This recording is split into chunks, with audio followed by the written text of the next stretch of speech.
Hola opositores, hola opositoras, bienvenidos a un nuevo supuesto práctico. Hoy resolvemos la primera parte, el caso número 1 del supuesto de Fuente Palmera, realizado el 21 de noviembre de este mismo año. El supuesto de Fuente Palmera consta de 3 casos. En esta parte, para no hacer un vídeo tan extenso y tan largo, vamos a resolver nada más que la primera parte, el caso número 1. Hoy hablaremos de los delitos contra la seguridad vial y de la falsedad documental. Vamos con el supuesto. Caso número 1.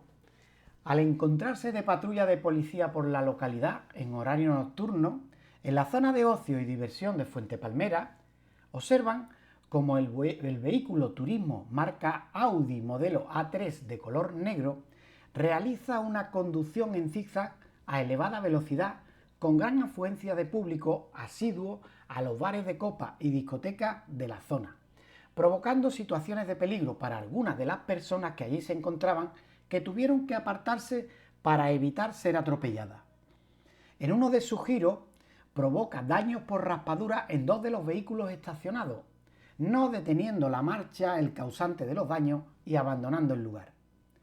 A la vista de lo que estaba ocurriendo, la unidad policial emprende la persecución activando las luces y señales preceptivas del vehículo policial, a las cuales hace caso omiso, siendo perseguido hasta que colisiona contra una farola, lo que le provoca desperfectos de consideración que impiden continuar su marcha.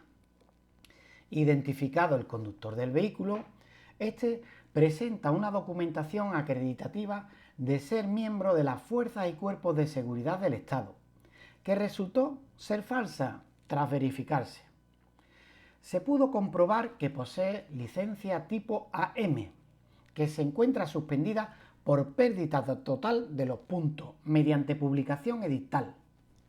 Realizada prueba de alcoholemia, dio un resultado de 0,79 miligramos por litro en la primera de las pruebas y se negó a continuar con el procedimiento, alegando que con esa era suficiente. Cuestiones a resolver. Primera pregunta. Legislación aplicable básica general respecto a las normas de tráfico y respecto a los delitos. Segunda pregunta. Infracciones administrativas y penales observadas. Tercera. Descripción de las actuaciones que deben llevar a cabo los agentes de la policía local.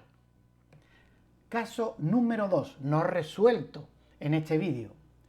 Durante la tarde del pasado jueves 26 de octubre del 2023, y mientras se encuentra con su compañero en dependencias policiales de Fuente Palmera elaborando un atestado, entra una joven que se identifica como Catalina Dugo Morcilla, de 24 años de edad, con domicilio en calle Previsión número 4, del barrio cordobés de Ciudad Jardín, manifestando que le gustaría hablar con un policía para hacerle unas consultas, a lo que durante la entrevista nos expone lo siguiente: que ha mantenido una relación sentimental durante 3 años y medio con un chico y que recientemente, en julio de este mismo año, decidió, en base a las continuas discusiones entre ambos y al carácter celoso del que era su pareja, dar por terminada la relación.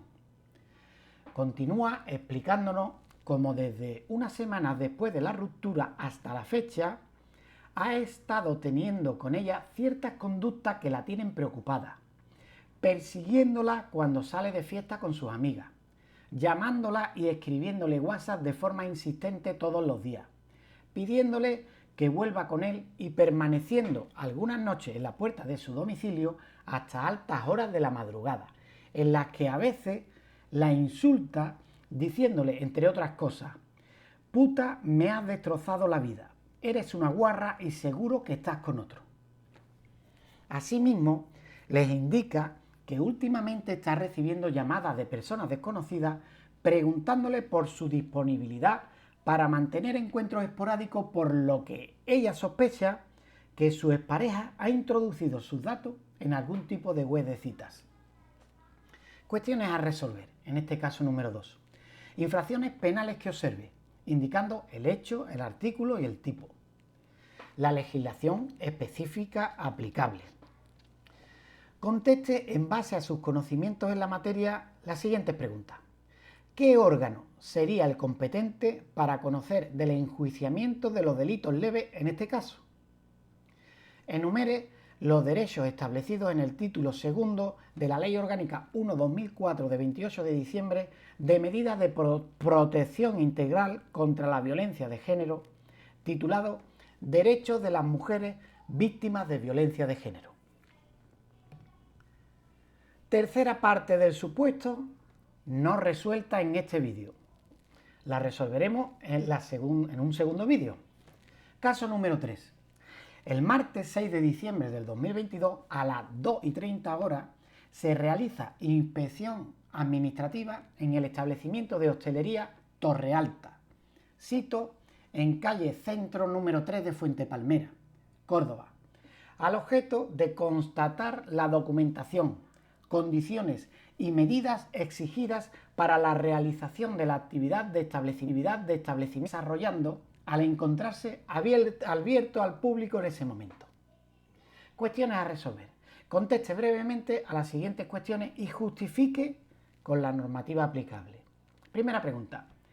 ¿Qué documentación debe presentar el titular y responsable del establecimiento? Segunda. Datos mínimos que debe contener una autorización municipal para este tipo de establecimiento y una declaración responsable. Tercera pregunta. Respecto a la apertura y cierre de este tipo de establecimiento, ¿qué horario debe cumplir el establecimiento? Cuarta pregunta. Explique brevemente las competencias de las distintas administraciones respecto de la inspección y control de los diferentes establecimientos públicos. Quinta pregunta. Desarrolle la competencia sancionadora en materia de espectáculos públicos y actividades recreativas. Vamos con el caso número 1. Vamos a resolverlo. La primera pregunta del caso número 1 es la legislación básica general respecto a las normas de tráfico y respecto a los delitos. Aquí tenemos la legislación genérica aplicable, la que ya conocemos de siempre. A continuación, continuamos con la legislación genérica. En esta pantalla vamos a poner la legislación específica aplicable al supuesto, es la que conocemos en materia de tráfico. He incluido la orden INT 2223-2014 de 27 de octubre, por la que se regula la comunicación de la información al Registro Nacional de Víctimas de Accidentes de Tráfico, porque aunque es para accidentes con víctimas y el supuesto no habla de que exista ningún herido ni ninguna víctima, pero la incluyo porque es una orden sobre accidentes que tenemos que conocer. Vamos con la segunda pregunta. Infracciones administrativas y penales observadas. Vamos a ir desgranando el caso número 1 y nombrando las infracciones que se observan. Por conducir en zigzag a velocidad elevada por una zona de ocio, podría ser un delito de conducción temeraria del artículo 380 o de conducción suicida o kamikaze del artículo 381 del Código Penal. Y a su vez, si así lo fuera, habría que denunciar por infracción administrativa al artículo 3 del Reglamento General de Circulación por conducir de forma temeraria. El supuesto dice textualmente, lo recordamos, un vehículo que realiza una conducción en zigzag a elevada velocidad con gran afluencia de público asiduo a los bares de copas y discotecas de la zona, provocando situaciones de peligro para algunas de las personas que allí se encontraban, que tuvieron que apartarse para evitar ser atropelladas. Después de leer varias veces el texto, no me queda claro si el vehículo circula por una calle, pongamos por ejemplo de un solo sentido de circulación, que a ambos lados de la calzada se encuentran establecimientos como bares de copa y discotecas. Ello provocaría una concentración de personas en dicha calle que pueden estar sentadas en terrazas de dicho establecimiento o en la cola esperando para acceder a algún local de ocio. En este caso, si el vehículo circula por esa calle, constituye un delito de conducción suicida del artículo 381 del Código Penal. Y dudo mucho que con un vehículo haciendo zigzag a velocidad elevada en una calle de un solo sentido, les diera tiempo a apartarse a alguna de las personas que allí se encontraban. Por eso me inclino más por el delito de conducción temeraria. También puede ocurrir, que lo explico ahora, que el vehículo circulara por una avenida con 2 o más carriles para cada sentido de circulación y únicamente a un lado de la calzada existen bares de copa y discotecas con gran afluencia de público. Aunque el vehículo circula por el lado opuesto de donde se encuentran los bares de copa y de afluencia de público, disminuye el riesgo de accidente y algunas personas en ese momento que intentan cruzar la calle pues tienen que apartarse para evitar ser atropelladas cuando ven venir el vehículo, haciendo zigzag a elevada velocidad. En este caso estaríamos ante un delito de conducción temeraria del artículo 380. Por lo tanto, vamos a desgranar qué requisitos debe reunir la conducta típica para que se dé tanto el delito del artículo 380 como el delito del artículo 381 del Código Penal.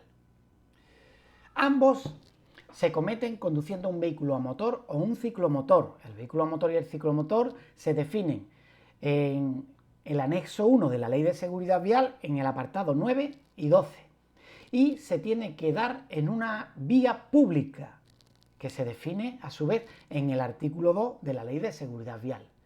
Una vía pública son las vías públicas o privadas utilizadas por una colectividad indeterminada de usuarios. Debe existir una conducción temeraria que constituye infracción al artículo 3 del Reglamento General de Circulación. Debe crear un peligro concreto, nos dice el artículo 380, un peligro concreto para un tercero, porque el conductor del vehículo es el sujeto activo, no puede ser el sujeto pasivo a la vez. Por lo tanto, debe crear un peligro concreto para la persona distinta a la que conduce, para peatones, para los vehículos que circulan o para los acompañantes del vehículo. Si no crea el peligro concreto a un tercero, el hecho se queda solo en infracción administrativa. ¿Qué es la conducción temeraria? Pues la conducción temeraria la podemos definir como la acción de crear un riesgo o un peligro por la forma de conducir. Puede afectar tanto a la persona que conduce el vehículo, en este caso, pero es el sujeto activo, como a los demás ocupantes del vehículo y al resto de usuarios de la vía. Es una clara infracción de las normas de circulación, grave y ostensible.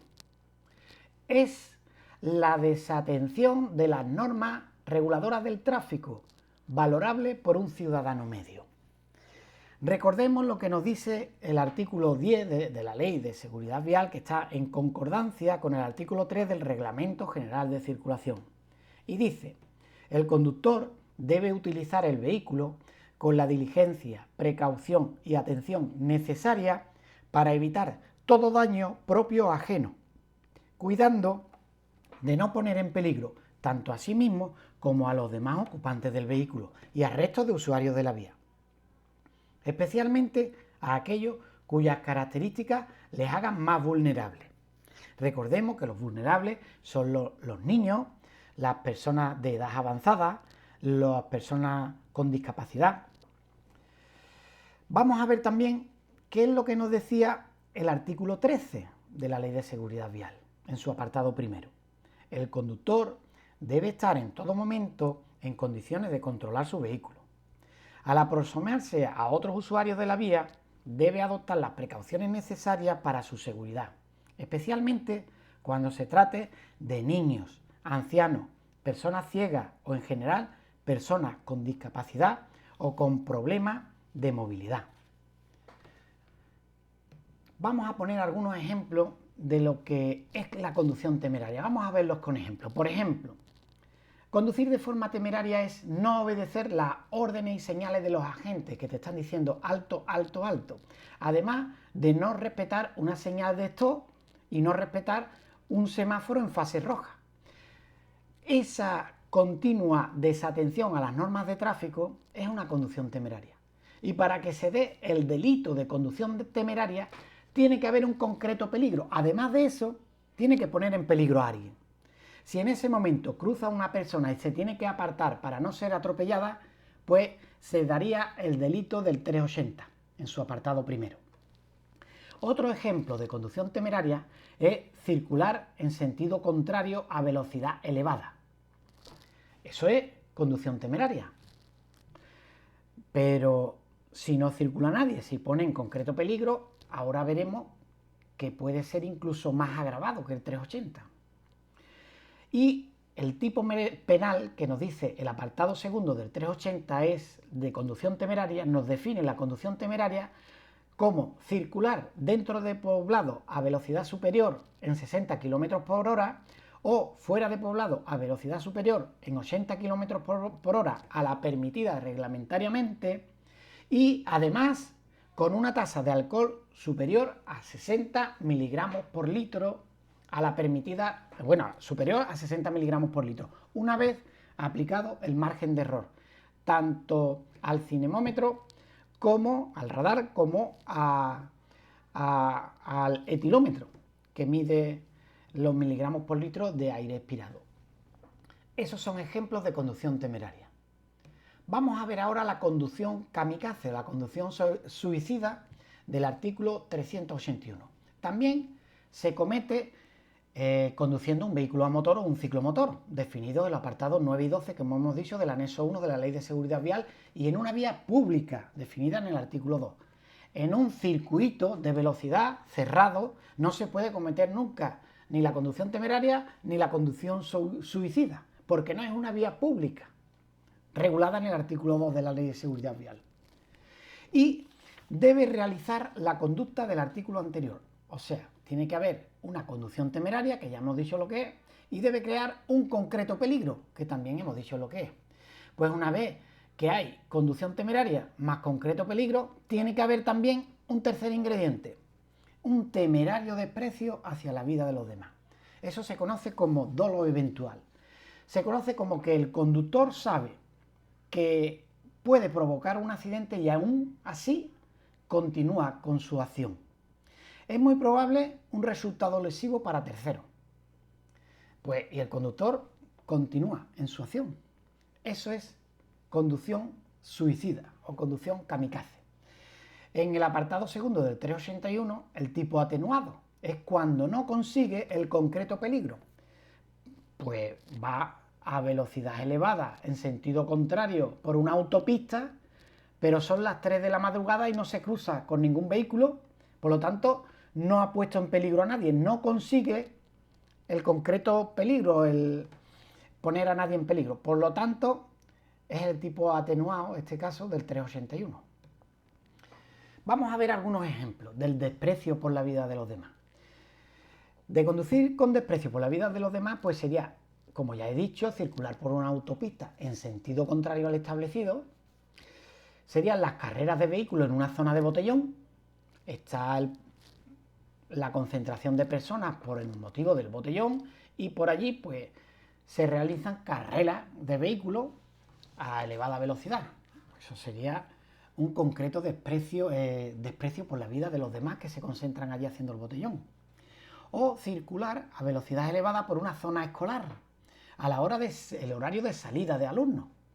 Eso es un desprecio por la vida de los alumnos. Además, con la calle cortada, más grave todavía.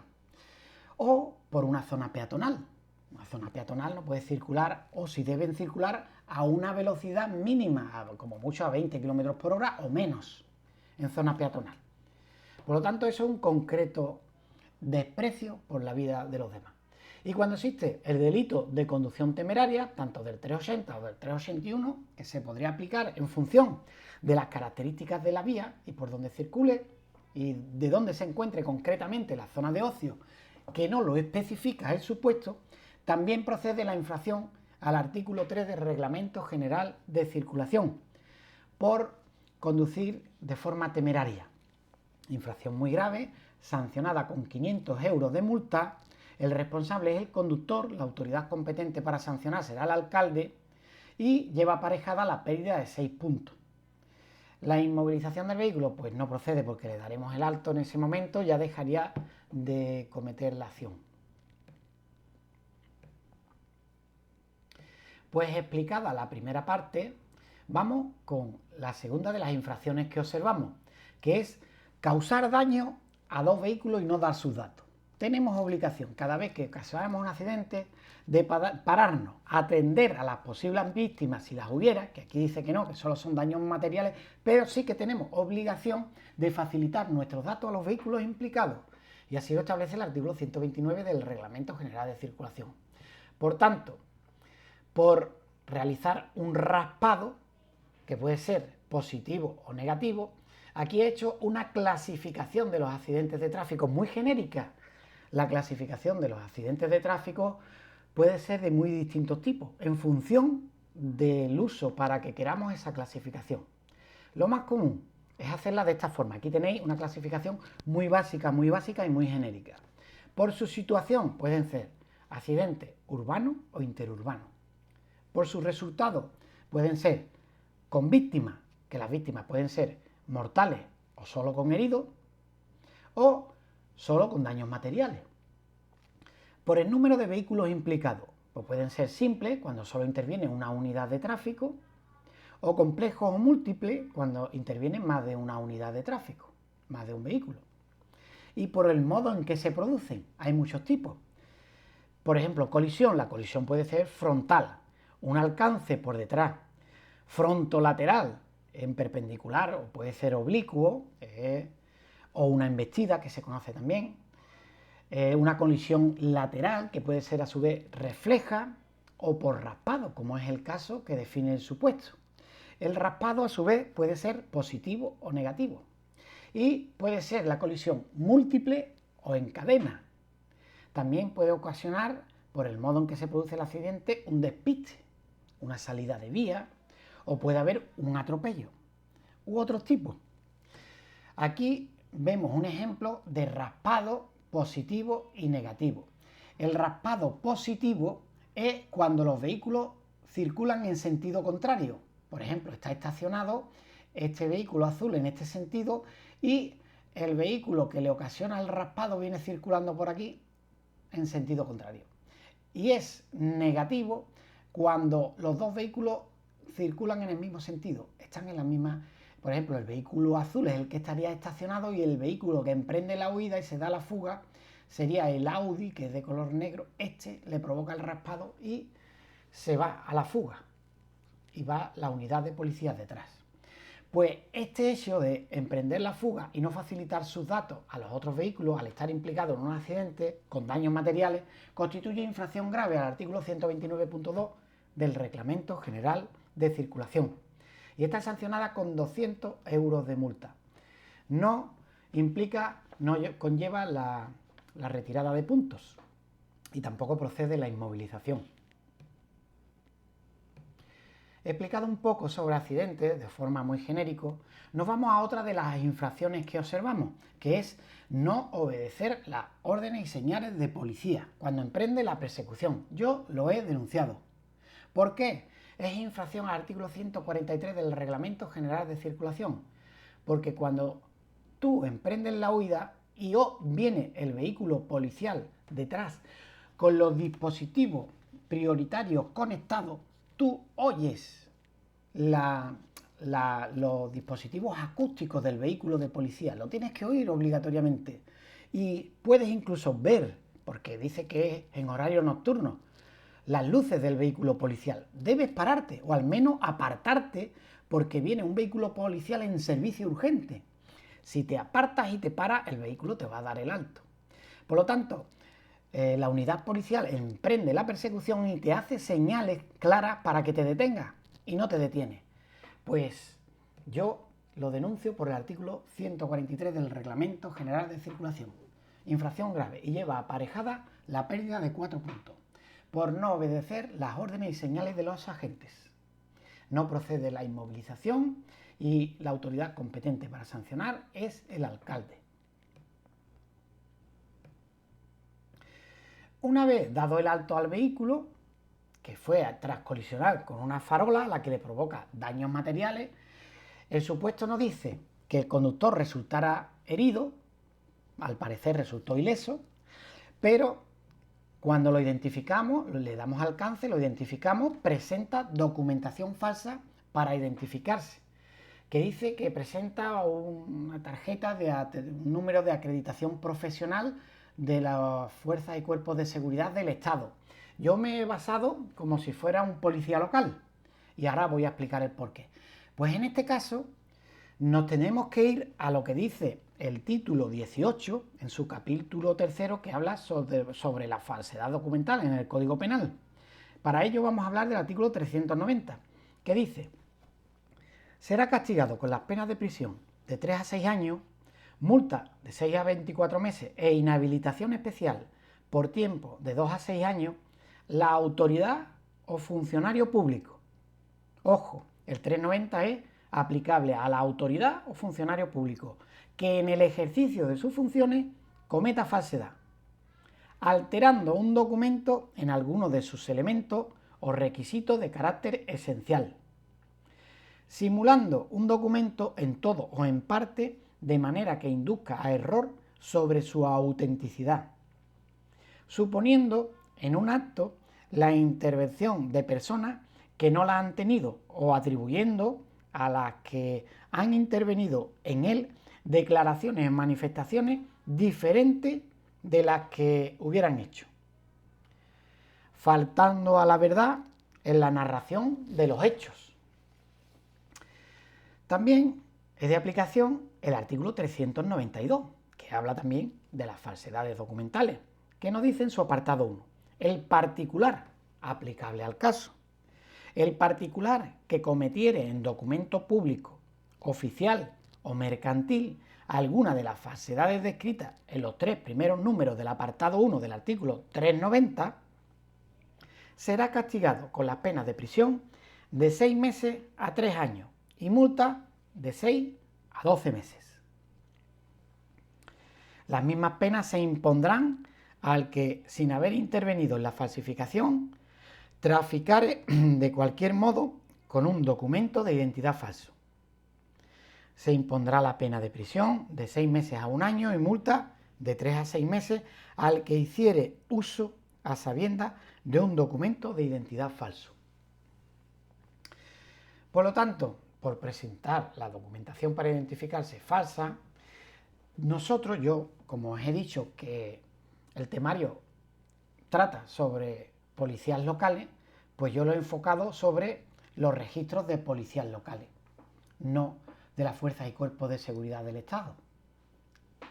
Por lo tanto, la Junta de Andalucía regula a través del decreto 346/2003 de 9 de diciembre los registros de policías locales y vigilantes municipales. En ello se establece un censo donde consta el número de acreditación profesional que se les pide a cada policía, a cada funcionario, y el nombre. Cuando el conductor del vehículo expide su número de acreditación profesional, tendremos que pedirle también el DNI para identificarlo y consultar el registro de policías locales para verificar, puesto que el número de acreditación profesional, que es la placa de policía, nos ofrece dudas, pues lo comprobamos si está inscrito en el registro. Para estar inscrito en el registro es necesario primero aprobar la oposición a policía y en los 3 meses de plazo siguiente, tras aprobación de la oposición y haber hecho el curso de capacitación en el instituto en el IESPA, pues los ayuntamientos inscriben a los funcionarios, dan conocimiento a la consejería competente para inscribirle el número de identificación profesional a cada policía. Eso se regula en la orden de 16 de febrero del 2009. En ese momento que se aprueba la oposición y te adjudican el número de acreditación profesional, tú, que ya eres policía, tienes un documento oficial que te lo expide la consejería competente de la Junta de Andalucía, te lo pedirá el funcionario, pero es un documento oficial expedido por un funcionario de la consejería competente. ¿Qué tenemos que atender en relación a los documentos oficiales? Pues el artículo 26 del Código Penal. A los efectos de este código se considera documento todo soporte material que exprese o incorpore datos, hechos o narraciones con eficacia probatoria o cualquier otro tipo de relevancia jurídica. Por lo tanto, un documento público, pues los documentos públicos, según la legislación civil, son aquellos emitidos por un fedatario público con arreglo a las formalidades legales. Este tipo de documentos por sí mismos harán prueba plena del hecho o de las cosas que documentan. Un documento oficial, después tenemos también el documento mercantil, que es otro tipo de documento. Documento oficial, que es el que nos viene al caso. Estos documentos son el resultado de la actuación de un funcionario público que emite un documento público en nombre de una administración, de acuerdo con las exigencias legales. Es, por ejemplo, el número de acreditación profesional. El documento lo expide la Secretaría General de Interior de la Junta de Andalucía. Por lo tanto, el Código Penal establece las falsedades en su título 18 y las falsedades documentales en el capítulo 3. El 390, como ya hemos dicho, es aplicable al funcionario o autoridad. Cuando el sujeto activo es un funcionario o una autoridad, es de aplicación este artículo, que lleva aparejada las penas más graves que si lo comete un particular. ¿Por qué? Porque el funcionario tiene un especial deber de garantía que le obliga a estas personas en el ejercicio de sus funciones, a los funcionarios. El artículo 390, en su apartado segundo, es cuando el sujeto activo es responsable de cualquier confesión religiosa, cuando la falsedad se proyecte sobre documentos que afecten al estado civil de las personas, por ejemplo, a los matrimonios.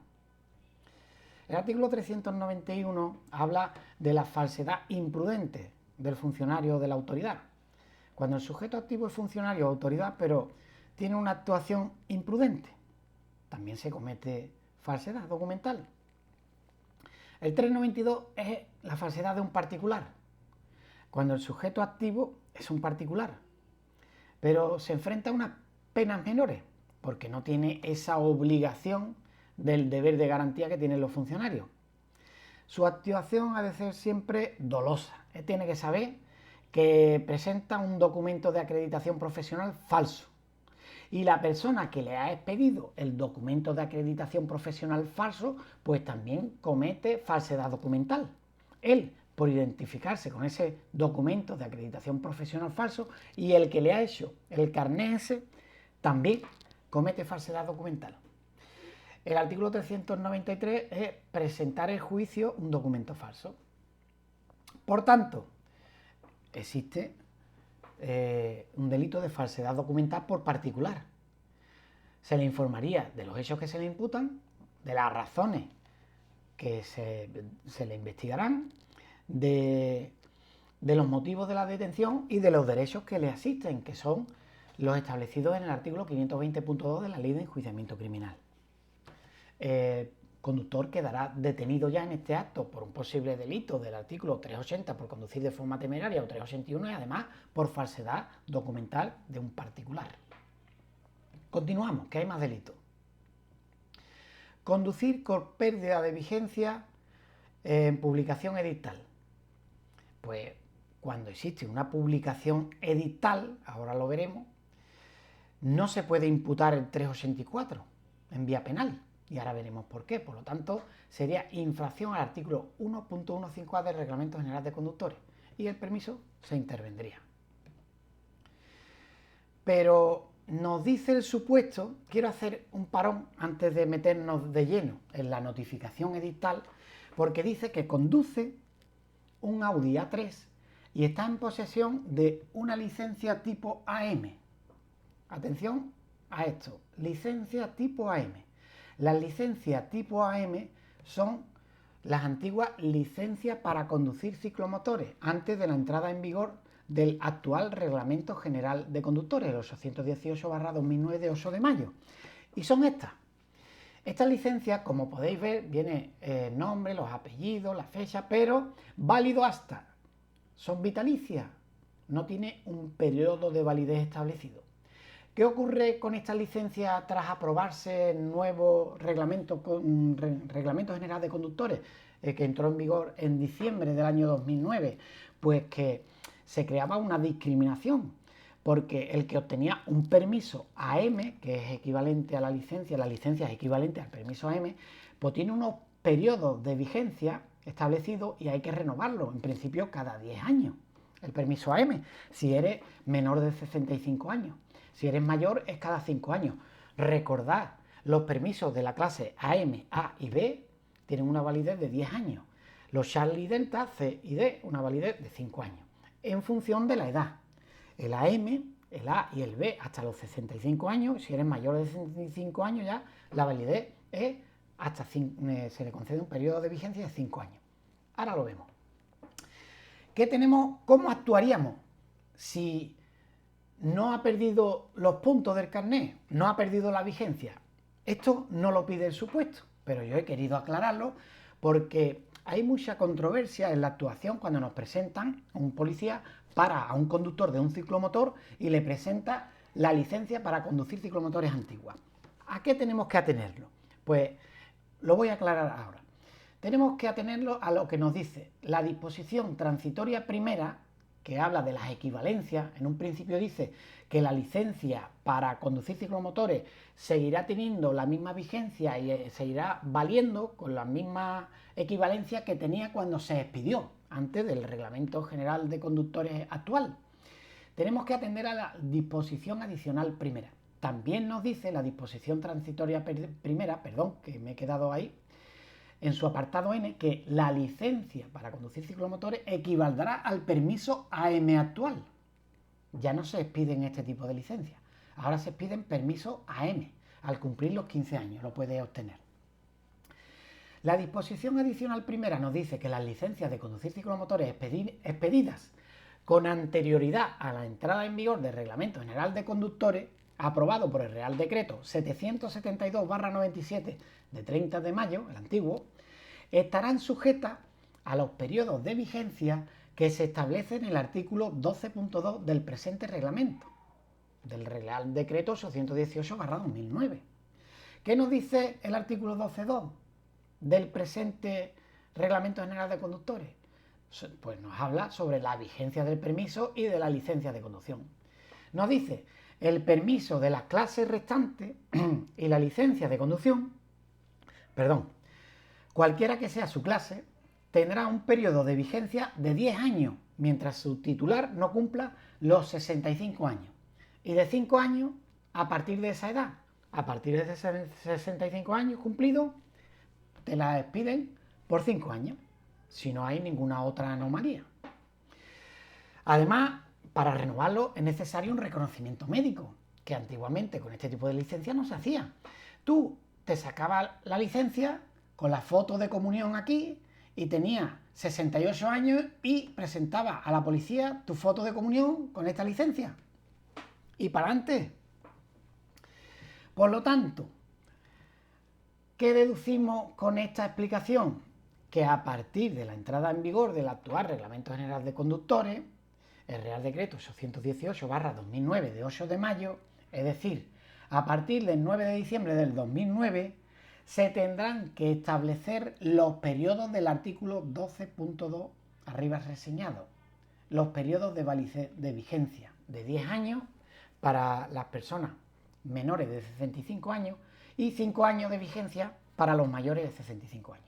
Por tanto, a partir de esa fecha dejará de ser válida las antiguas licencias y tendrán que someterse, al igual que los titulares del resto de permisos, a los reconocimientos médicos oportunos si quieren seguir conduciendo sus ciclomotores o cuatriciclos ligeros. Por ejemplo, los titulares de las antiguas licencias que sean mayores de 65 años, cuando pasen 10 años, menores de 65 años, me he equivocado, cuando pasen 10 años desde la entrada en vigor del Reglamento General de Conductores actual, que entró en vigor el 9 de diciembre, por lo tanto, el 9 de diciembre del 2009 entró en vigor, el 9 de diciembre del 2019 ya no vale su licencia. La podían haber renovado en estos 10 años por caducidad, pero si no la ha renovado para que le expidan el permiso AM, no tiene validez y se denunciaría a partir del día 10 de diciembre del 2019. Una persona menor de 65 años con este tipo de licencia se denuncia por el artículo 1.15a del Reglamento General de Conductores. No tienen validez. Los titulares de las antiguas licencias que sean mayores de 65 años, a la fecha del 9 de diciembre del 2014, una vez que han pasado 5 años que se le concede, pues ya no tiene validez. Si no la ha renovado, no tiene validez. Y como digo, se denunciaría por el artículo 1.15a, 1.15a del Reglamento General de Conductores por carecer de permiso. ¿Pero qué nos dice el supuesto? El supuesto no nos dice esto. Esto es la aclaración que yo he querido explicar. Porque dice que tiene una licencia tipo AM. Ya sabemos lo que es una licencia tipo AM. Pero conduce un turismo, o sea, no conduce un ciclomotor. Por lo tanto, no podemos denunciarlo por el artículo 1.15a, porque no conduce el vehículo para el que le habilita ese tipo de licencia, conduce otro vehículo para el que no le habilita. Por lo tanto, la infracción, si no tuviera una pérdida de vigencia, si tuviera permiso vigente, pues sería esta. Infracción al artículo 1.15c del Reglamento General de Conductores. Es infracción muy grave, sancionada con 500 euros de multa, lleva aparejada la pérdida de 4 puntos por conducir un vehículo con un permiso o licencia, en este caso con una licencia, que no le habilita para ello. Habría que hacer constar en el apartado de observaciones del boletín de denuncia que conduce un turismo para el que se exige el permiso de la clase B y presenta una licencia para conducir ciclomotores, expedida con anterioridad a la entrada en vigor del Reglamento General de Conductores actual, el 818/2009. Y se le cumplimenta el boletín de denuncia por infracción muy grave y se le retiran 4 puntos. Pero ya os digo que esto no lo pide el supuesto. Esto es una aclaración que yo he querido traer. Esto no hay que contestarlo en el supuesto. Vamos a responder lo que nos pide el supuesto. Dice el supuesto que conduce un turismo y le consta una pérdida de vigencia edictal. ¿Qué quiere decir la pérdida de vigencia edictal? Pues tenemos que atender a la instrucción 12C105 sobre pérdida de vigencia por pérdida de la totalidad de los puntos asignados. Esta instrucción nos viene a explicar que los jueces de lo penal sostienen que es un requisito para el tipo delictivo del primer párrafo del artículo 384, es la pérdida total de los puntos asignados, que el imputado sea consciente de que realiza la conducción habiendo perdido la vigencia por pérdida de todos los puntos asignados y exige que la resolución que declara la pérdida de vigencia se haya notificado personalmente al interesado. ¿Por qué? Si no se le ha notificado, el interesado no sabe que ha perdido todos los puntos del carnet. Por lo tanto, es necesario que se notifique. Cuando no se ha notificado, ¿qué procedimiento de actuación tienen que realizar los agentes al detectar un conductor con pérdida de vigencia edictal? Pues primero formulan denuncia por infracción muy grave al artículo 1.15a del Reglamento General de Conductores, por el hecho de conducir careciendo de autorización administrativa correspondiente. Lo mismo que si posee una licencia para conducir ciclomotores pasados 10 años sin haberla renovado. Y esta infracción está tipificada en el artículo 77, en la letra K de la Ley de Seguridad Vial.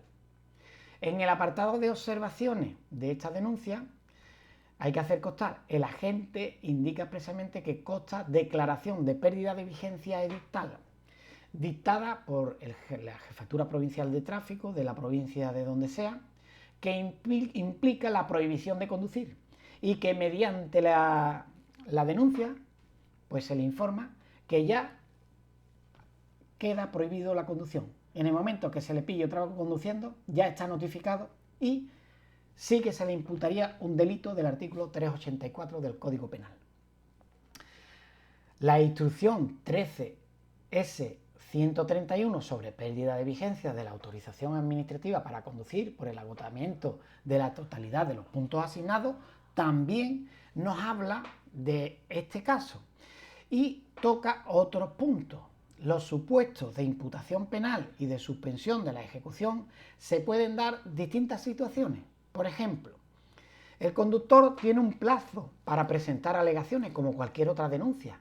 Cuando se le notifica la pérdida de la totalidad de los puntos asignados por las distintas infracciones que conllevan la pérdida de los puntos, la detracción de los puntos del permiso, pues tiene un plazo para presentar alegaciones. Tiene un mes de plazo, contado desde el día siguiente a la notificación. Por tanto, durante ese periodo no se le puede imputar el delito. En realidad no es un mes de plazo, son 45 días, a partir de que se le ha notificado. Tiene 45 días y en ese periodo no se le puede imputar el delito. Está dentro de la presentación del recurso. Eso nos lo dice esta instrucción. ¿El conductor interpone recurso de alzada? Pues tampoco cabe la imputación penal. Hay que esperar que le contesten al recurso de alzada, porque igual tiene razón. Igual no ha perdido la totalidad de los puntos. Pues hasta que no le sea debidamente notificada al interesado la resolución del recurso planteado, pues no se le puede imputar el delito del 384. ¿Entendido? Deberá sancionarse por la opción de la relación codificada de infracciones de conductores, el Reglamento General de Conductores, por el artículo 1.15a, con una multa de 500 euros por conducir el vehículo careciendo de la autorización administrativa correspondiente. Mira, os voy a enseñar qué es lo que ve un operador de sala, un policía, cuando le pasamos un DNI y tiene que consultar los datos en el permiso de conducir de esa persona. Esta persona, por ejemplo, el que conduce con la licencia M, un turismo, le pasamos el DNI, el operador de sala le sale esta pantalla. Esto es la aplicación ATEX, donde están los datos de los conductores, se incluyen los datos. Y en el ATEX nos dice, al meter los datos de esta persona, que este usuario no tiene permisos vigentes. Te lo dice aquí. Y aquí le consta una pérdida de vigencia. Bueno, a ver si puedo subirlo. Lo podéis ver aquí, porque ha quedado por debajo de la pantalla. Le consta la pérdida de vigencia. Y aquí está el número de expediente. ¿Qué quiere decir el número de expediente? Que ya se le ha notificado. Por eso consta pérdida de vigencia. Si no se le hubiera notificado todavía, pues pondría aquí pérdida de vigencia edictal, que es el caso que nos dice el supuesto. Pero aquí la Jefatura Provincial de Tráfico de Salamanca le ha notificado que ya no le quedan puntos en el permiso a este conductor, que no tiene permisos vigentes, y este es el número de expediente mediante el que se le ha notificado. Por lo tanto, este conductor cometería un delito del artículo 384. En las diligencias tendríamos que hacer constar que fue notificada la pérdida total de los puntos asignados por la Jefatura Provincial de Salamanca con número de expediente tal, y le consta pérdida de vigencia. En el caso del supuesto, pues nosotros, como consta mediante publicación edictal, pérdida de vigencia edictal, no es solo pérdida de vigencia, pues levantamos acta de información sobre la privación del derecho a conducir y sobre la pérdida de vigencia. Cumplimentamos el acta y cumplimentamos el boletín de denuncia por el artículo 1.15a por carecer de permiso. Y se interviene el permiso de conducir, que se remite a la Jefatura Provincial de Tráfico junto con la denuncia, junto con el acta y el permiso.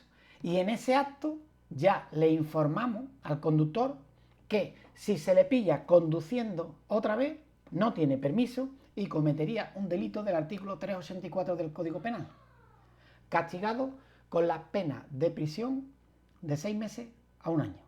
Perdón, de 3 meses, de 3 a 6 meses. Conducir sin permiso. Y esta sería la infracción. Infracción muy grave, al artículo 1 del Reglamento General de Conductores. 500 euros de multa no conlleva retirada de puntos, porque carece de permiso de conducir. Pues esta sería la actuación que pide el supuesto. por pérdida de vigencia edictal. Continuamos con la siguiente infracción observada. La siguiente infracción sería arrojar un resultado de 0,79 en la primera prueba y negarse a la segunda prueba. En este caso, yo veo aquí un claro delito de conducir bajo los efectos de bebidas alcohólicas del artículo 379.2 y de negativa a someterse a las pruebas de alcoholemia, con su correspondiente infracción administrativa al artículo 20 por conducir bajo los efectos de bebidas alcohólicas y al artículo 21 por negarse a someterse a las pruebas de alcoholemia. ¿Qué nos dice las pruebas de alcoholemia? Las pruebas de detección alcohólica, pues los agentes actuantes, antes de someter al conductor a la realización de las pruebas de alcoholemia, deben de informarle de los derechos que le asisten al sometido a la citada prueba, conforme establece el artículo 23 del Reglamento General de Circulación. Recordemos el apartado primero del artículo 23 del Reglamento General de Circulación.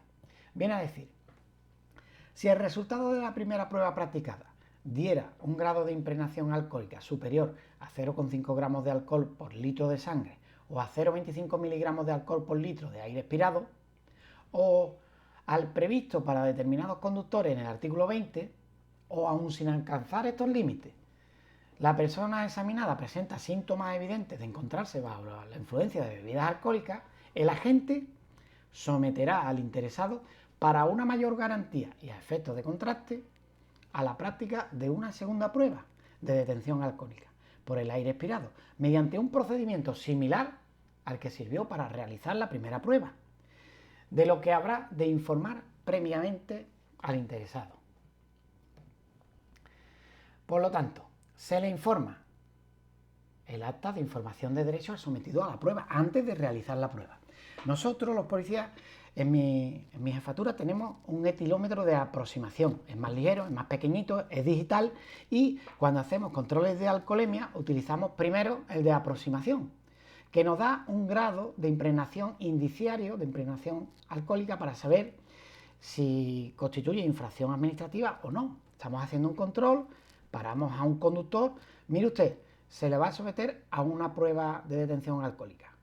Le informo de los derechos. Primeramente le vamos a someter a la prueba que le informamos de los siguientes derechos. Voy a leer el acta de información de derechos.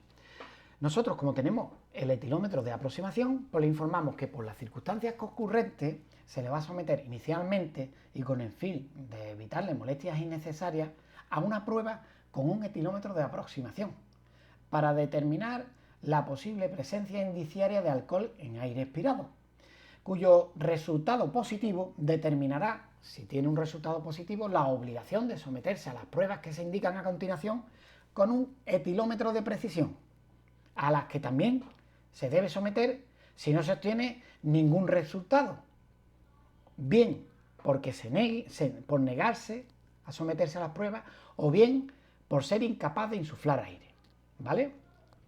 Primero le sometemos con un etilómetro de aproximación. Si da positivo, pues te vamos a someter en un etilómetro de precisión, que es el que expide los tickets ya.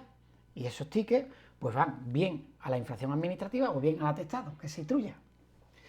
Que todos los conductores quedan obligados a someterse a las pruebas legalmente establecidas. Eso lo recoge el artículo 14 de la Ley de Seguridad Vial y el artículo 383 del vigente Código Penal. Igualmente quedan obligados los demás usuarios de la vía cuando se hayan implicado en un accidente de circulación.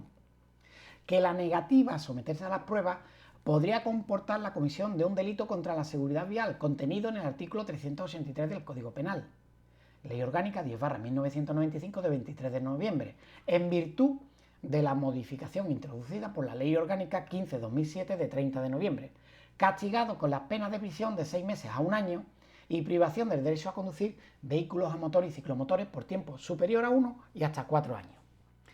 Que si el resultado fuera positivo, los agentes tienen obligación de someterle a una segunda prueba de detención alcohólica por el aire expirado, mediante un procedimiento similar al utilizado para la primera, para mayor garantía y a efectos de contraste.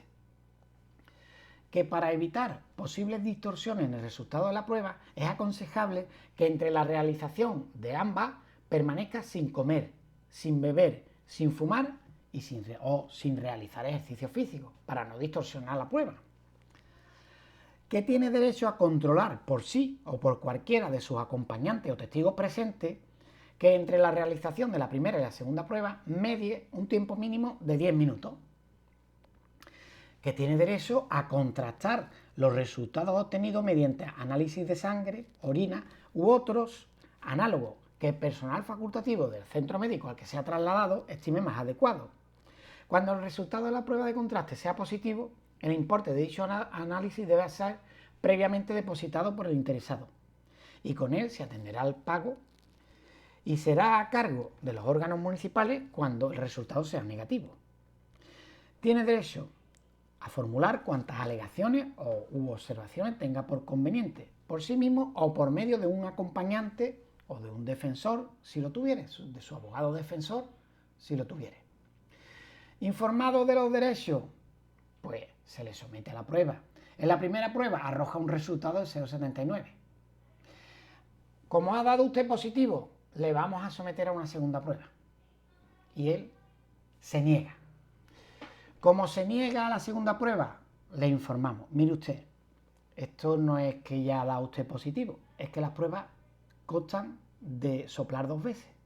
¿Por qué? Porque se sopla 2 veces. Se coge la tasa más baja para mayor garantía, para favorecer a usted como conductor. Y una vez la tasa más baja, ahí le aplicamos el margen de error y veremos si procede la infracción administrativa o el delito en función de la tasa que arroje.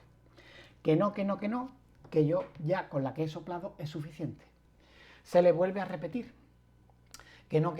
Pues ¿qué hacemos?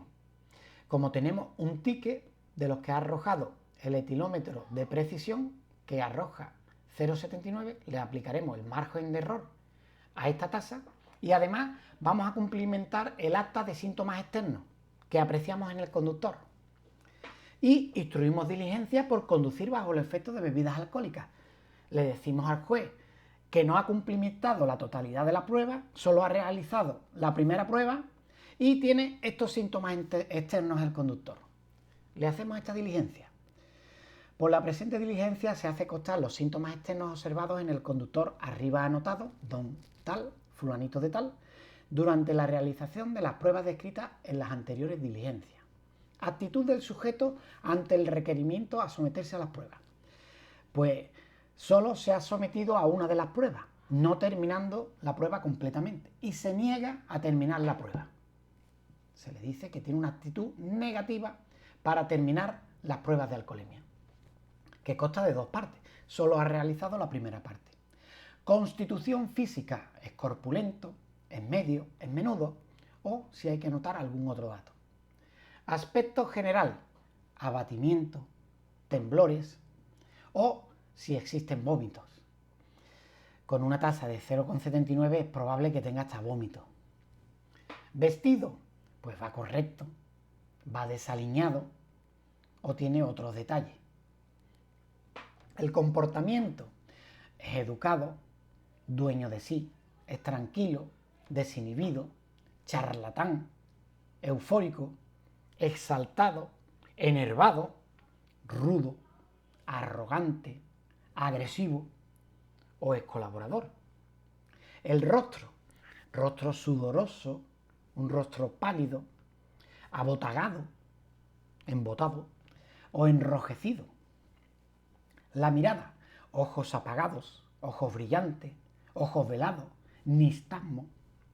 El habla es clara, titubeante, el habla pastosa.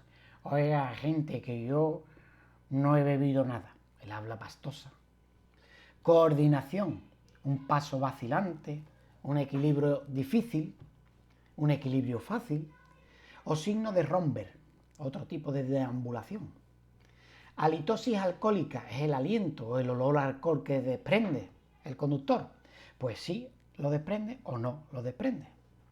La capacidad de expresión tiene respuestas claras, las respuestas son embrolladas, incoherentes, los repite, muchas veces repite las mismas cosas, hilación de ideas u otras que haya que hacer constar. Y otros detalles que consideremos de interés para informar a su señoría. ¿Para qué conste? Pues se extiende la presente diligencia que firma el instructor y secretario que certifica. Esta es el acta de sintomatología, que se hace porque no ha cumplimentado la prueba. Y con ello instruimos diligencia por conducir bajo los efectos de bebidas alcohólicas. Y también se denuncia en vía administrativa.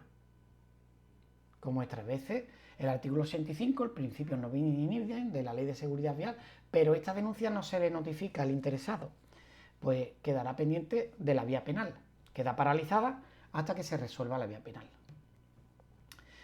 Continuamos con la segunda parte. Como se negó, le informamos. Como las pruebas para determinar el grado de impregnación alcohólica son 2 pruebas, en la primera el resultado es positivo, pues se le informa que debe someterse a la segunda prueba, que es un procedimiento similar al que ha realizado con la primera para mayor garantía de efectos de contraste, porque lo establece el artículo 23 del Reglamento General de Circulación. Se niega a realizarla, pues podría incurrir en un delito de negativa a someterse a las pruebas. Se le informa, se le vuelve a informar, que no, se le vuelve a informar hasta en una tercera vez. Mire, que no, que ya con la prueba que he realizado es suficiente. Mire usted, que es que no es que sea suficiente, que esto no es una negociación, que es que tiene obligación de someterse a una segunda prueba, porque lo dice la ley, porque lo dice el artículo 23 del Reglamento General de Circulación, que si arroja resultado positivo hay que hacer una segunda prueba, que es que tiene obligación, que no, que ya con la que he hecho es suficiente. Se niega, negativa tácita, no quiere, pues lo hacemos constar que hasta en 3 veces se le ha informado, en 3, y que continúa en su actitud negativa. Por lo tanto, se le informa que va a ser investigado por 2 delitos. Por uno, por conducir bajo la influencia de bebidas alcohólicas, y otro, por negativa a someterse a las pruebas de alcoholemia. Y se le informa de los derechos que le asisten. Como ya está detenido y ya se le ha informado, son los mismos, porque está detenido por conducción temeraria, está detenido por falsedad de común tal, y ahora por conducir bajo los efectos de bebidas alcohólicas y por negarse. Vaya regalito. Y también lo vamos a denunciar en vía administrativa por negativa a someterse a las pruebas por el artículo 21 del Reglamento General de Circulación. Infracción muy grave. La autoridad competente para sancionar es el alcalde. La multa es de 1.000 euros, no es de 500, es de 1.000 euros, ¿vale? ¿Por qué? Porque si un conductor sopla y da positivo con una tasa superior a 0,50, pero no es delito, la multa es de 1.000 euros. Pero si se niega, no le podemos poner una multa de 500 euros. Habrá que ponerle la cuantía más grave, la de 1.000 euros. ¿Lo entendemos? Y si sopla y da menos de 0,50, pues se puede acoger a una cuantía inferior.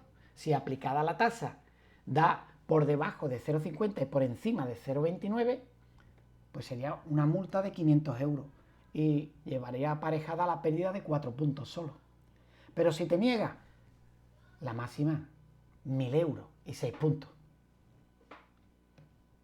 Y procede la inmovilización del vehículo. Pues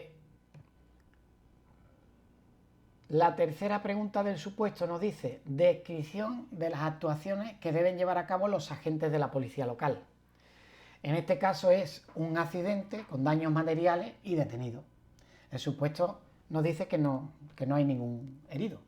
Por lo tanto, aquí tenéis un esquema de todas las actuaciones que las desarrollo a continuación. Primer paso, vemos que se da la fuga, que no da sus datos tras un accidente, procedemos a perseguirlo. En persecución, comunicando a la sala que vamos en persecución de un vehículo, que lo vamos a describir. Vamos a dar la marca, el modelo, el color, cuántos ocupantes van, si es posible la matrícula y el itinerario que sigue, por si hay otras unidades cercanas que puedan darle el alto, que vayan por delante de nosotros. Segundo paso, pues tras el accidente, estacionamos el vehículo. El vehículo que va dado a la fuga tiene un accidente y, a consecuencia de ello, le damos alcance. Estacionamos el vehículo policial como primera señal de balizamiento para informar al resto de usuarios de la vía que ahí hay un peligro, que ha habido un accidente, para evitar que ocurran nuevos accidentes. Señalizamos. A continuación, pues solicitamos los servicios sanitarios, si fuera preciso, que supuesto nos dice que haya heridos, le damos asistencia a los heridos, informamos de cuántos heridos son, de la gravedad, de su estado, etcétera, si los hubiere. El supuesto nos dice, no nos habla de ningún herido, pero hay que hacerlo constar. Cuarto paso, Pues identificamos y detenemos al conductor, porque ya hemos identificado la conducción temeraria y que se da la fuga tras un accidente. Esta persona, al darse a la fuga, tendremos que actuar con celeridad. Probablemente va a salir corriendo del vehículo. Algo oculta que no tenía permiso, que va bajo los efectos de bebidas alcohólicas, etc. Por lo tanto, con celeridad, a darle alcance, a identificarlo y a detenerlo. Una vez detenido, pues le realizamos las pruebas de alcoholemia, de alcohol y droga. Después, una vez que ya lo tenemos con las pruebas, con la identificación, la falsedad documental y demás, tomamos todos los datos del accidente y realizamos la inspección ocular en el lugar del accidente. Ahora, en la descripción, el desarrollo del accidente, pues os voy explicando todo con mucho más detalle. Pedimos si los medios y los recursos humanos disponibles lo permiten. Pedimos apoyo a otras unidades porque tenemos un detenido, tenemos un accidente, hay daños materiales, hay que regular el tráfico, igual hay que desviar el tráfico por otra vía, etcétera, etcétera. Pues si es posible pedimos apoyo a otra unidad. Que no, aplicamos todos estos puntos uno detrás de otro. Por último, limpieza de la vía, restablecer el tráfico, cuando ya lo tenemos todo esto hecho. Y realizamos la diligencia, la denuncia en vía administrativa y el croquis por el accidente de tráfico. Aquí tenéis mi actuación policial desarrollada, ¿vale? Al comprobar que el vehículo Audi A3 de color negro realiza la conducción temeraria, que además ha provocado daños por raspadura a dos vehículos, no detiene su marcha y abandona el lugar, los agentes emprenden la persecución del Audi, haciendo uso de los dispositivos acústicos y luminosos. Tenemos obligación de denunciar las infracciones que observemos. Recordad, nos lo establece el artículo 5 del procedimiento administrativo en materia de tráfico. Tenemos, y la ley de seguridad vial, obligación de denunciar las infracciones que observemos. Pues emprendemos la persecución haciendo uso de los dispositivos acústicos y luminosos del vehículo policial, estando habilitado para ello en base al artículo 67 y 112 del Reglamento General de Circulación, y haciendo uso de la señal V1, que establece el anexo 11 del Reglamento General de Vehículos, que constituye la prestación de un servicio de policía en servicio urgente, con los dispositivos luminosos y acústicos del vehículo. Iniciada la persecución, dan aviso a la sala operativa del 092 y arrestos de unidades policiales mediante comunicación por la emisora, describiendo el tipo de vehículo, la marca, el modelo, el color y, si es posible, la matrícula. El número de ocupantes que van dentro, si van 3, 4 o 5, informando de los hechos ocurridos y en todo momento de su recorrido, por si hubiera alguna unidad policial cercana al lugar que pudiera proceder a su detención, siendo perseguido hasta que colisiona contra una farola, lo que provoca desperfectos de consideración que impiden continuar su marcha. Por lo que, una vez detenido el vehículo fugado, se dará nuevamente comunicación a la sala del 092 y arresto de unidades policiales, indicando el lugar exacto donde fue interceptado el citado vehículo. Los actuantes estacionarán el vehículo policial con las señales luminosas de prioridad conectadas, utilizando el mismo como primera señal de balizamiento y colocándolo en aquel lugar de la vía que resulte más efectivo, con el fin de advertir al resto de usuarios de forma que no cree un nuevo peligro y donde cause el menor obstáculo a la circulación, para que aminoren la velocidad o, en su caso, si es necesario, que se detengan. Cuando hay un accidente y hay que parar la circulación, se para, porque hay que esclarecer el accidente. Aunque aquí ya lo habíamos visto porque íbamos en persecución. Pero si hay que parar la circulación porque hay un peligro para evitar nuevos accidentes, se detiene la circulación. En ese instante, como el vehículo se dio a la fuga, deberán actuar con celeridad para dar alcance y proceder a la detención e identificación del conductor. Artículos 770 y 520 de la Ley de Enjuiciamiento Criminal, hasta el esclarecimiento de los hechos ocurridos, prestándole asistencia sanitaria si fuera necesario, tras el accidente. Será informado de los hechos que se le imputan y de las razones de su privación de libertad, delito de conducción temeraria, del 380 al 381, en este caso yo me inclino más por un 380, castigado con pena de prisión de 6 meses a 2 años y privación del derecho a conducir vehículos a motor y ciclomotores por el tiempo de 1 a 6 años. así como de los derechos que le asisten, que son los establecidos en el artículo 520.2 de la Ley de Enjuiciamiento Criminal. En ese momento, si los recursos humanos y medios disponibles lo permiten, solicitarán apoyo de otra unidad policial para continuar con las medidas de seguridad que deben aplicar tras el accidente.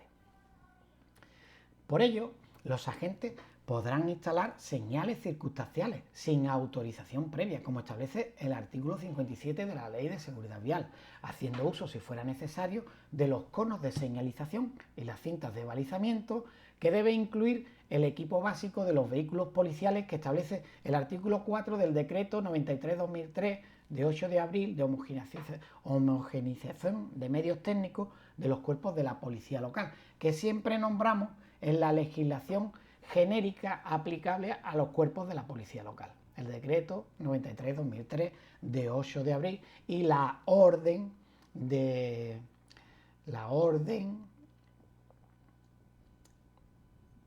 15 de abril del 2009, que no me salía la fecha.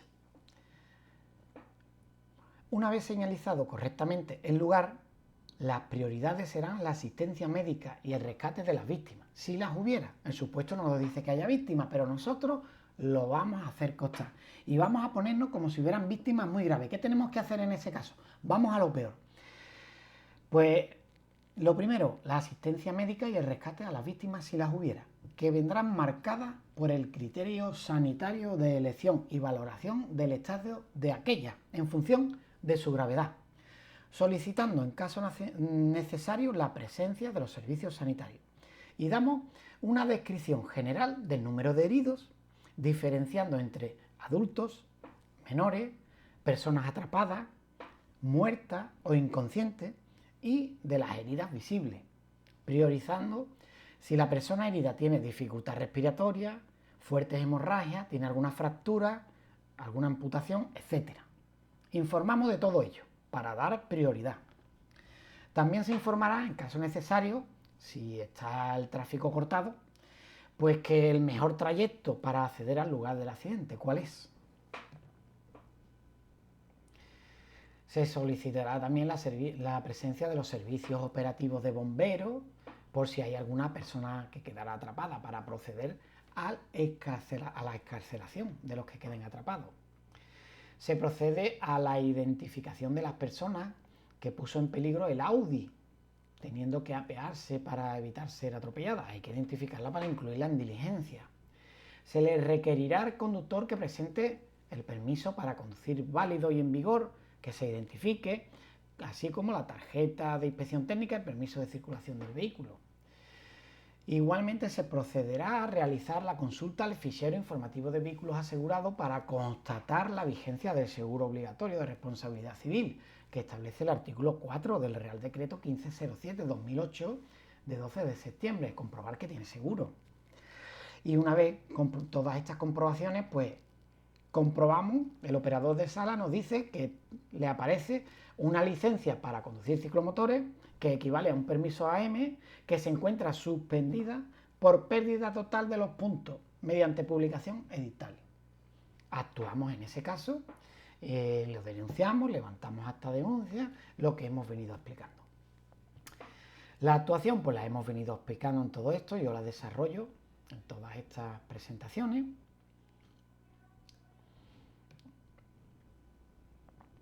Y terminamos con la realización. Se confeccionará el correspondiente croquis, la diligencia para su remisión a su señoría, al juez de instrucción, funcionarios de guardia del partido judicial de donde hayan ocurrido los hechos. Pues hasta aquí la primera parte del supuesto de Fuente Palmera. Recordad suscribirse al canal. Si queréis ver la segunda parte, suscribirse al canal, que os van a notificar cuando yo publique otro vídeo. Os doy las gracias por el seguimiento que está teniendo el canal y recordad, si queréis seguir viendo supuestos prácticos para policía local, no te olvides nunca de suscribirse al canal. Nos vemos en la segunda parte del supuesto de Fuente Palmera. Un saludo.